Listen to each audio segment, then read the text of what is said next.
చాలామందికి ఉన్న దురభిప్రాయం ఏంటంటే, ఆడవారు శారీరకంగా బలహీనులు, మానసికంగా బలవంతులు అనుకుంటారు.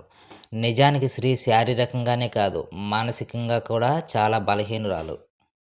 అందుకే స్త్రీ చాలా విషయాల్లో మానసికంగా పురుషుడి మీద ఆధారపడుతుంది.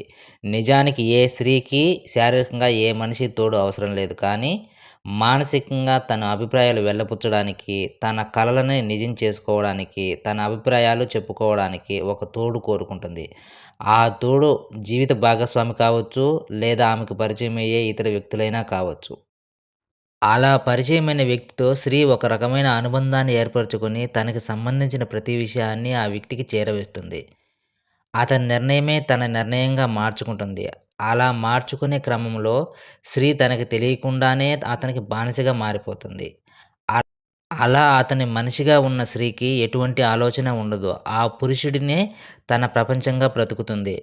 అయితే కొంతమంది మగవారు ఏం చేస్తారంటే, ఇలా బానిసగా బ్రతుకుతున్న స్త్రీని మరింత పాతాళానికి తొక్కేయాలని చూస్తూ ఉంటారు.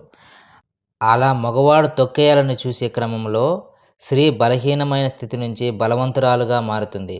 అలా బలవంతురాలుగా మారిన స్త్రీని భరించడం ఏ మగాడి వల్ల కాదు. అందుకే ఆమెకి అహంకారి అనే ముద్ర వేస్తాడు మగవాడు. నిజానికి ఏ స్త్రీ మగవాడి దగ్గర సుఖాన్ని కోరుకోదు. ఆమె మానసిక స్వంతన కోరుకుంటుంది. అటువంటి మానసిక స్వంతనని ఇచ్చిన పురుషుడికి ఆమె బానిసగా మారుతుంది. అతడు చేసే ప్రతి పనిని ఆమె స్వాగతిస్తుంది. అవమానాలను కూడా భరిస్తుంది. ఎప్పుడైతే స్త్రీ పురుషుడి నుంచి మానసిక స్వంతనను పొందలేకపోతుందో, అప్పుడు ఆ స్త్రీ తనను తాను ఓదార్చుకోవటం, నచ్చచెప్పుకోవటం, ఇండిపెండెంట్ వుమెన్‌గా మారడం, కొంచెం కొంచెంగా పూర్తిగా చంద్రముఖిలా మారిన గంగలా ఒక పూర్తి ఇండిపెండెంట్ వుమెన్‌గా మారుతుంది. అలా మారిన స్త్రీ ఏ పురుషుడిని లెక్క చేయదు. తాను స్వతంత్రంగా ఆలోచిస్తుంది.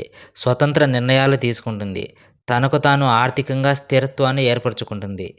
ఎప్పుడైతే స్త్రీ ఇవన్నీ చేయగలుగుతుందో, అప్పుడు ఆ స్త్రీ పురుషుడి నుంచి దూరంగా జరుగుతుంది. అలాంటప్పుడు ఆ స్త్రీ మీది కాదు. మీరు ప్రేమించే ఆమె మీ దానిలా ఉండాలి అనుకుంటే, ఆమెకు మీరు మానసికంగా దగ్గరగా ఉండండి. ఆమె ఇష్టాలని మీ ఇష్టాలుగా చూడండి. ఆమెను ముందు ఒక యంత్రంలా కాకుండా, ముందు ఒక మనిషిలా చూడండి. అప్పుడే ఆమె మీ కనుసన్నల్లో ఉంటుంది. ఆడవాళ్ళు అందరూ మగాడి డబ్బులే కోరుకుంటారు అనుకోకండి. కొందరు మీ ప్రేమ, అభిమానం, మీ సంతోషం కోరుకునేవారు కూడా ఉంటారు. ఇలాంటివి కోరుకునేవారు మీకు దొరకకపోతే అది మీ దురదృష్టం. అంతేకాని అందరూ అలానే ఉంటారని అనుకోవద్దు.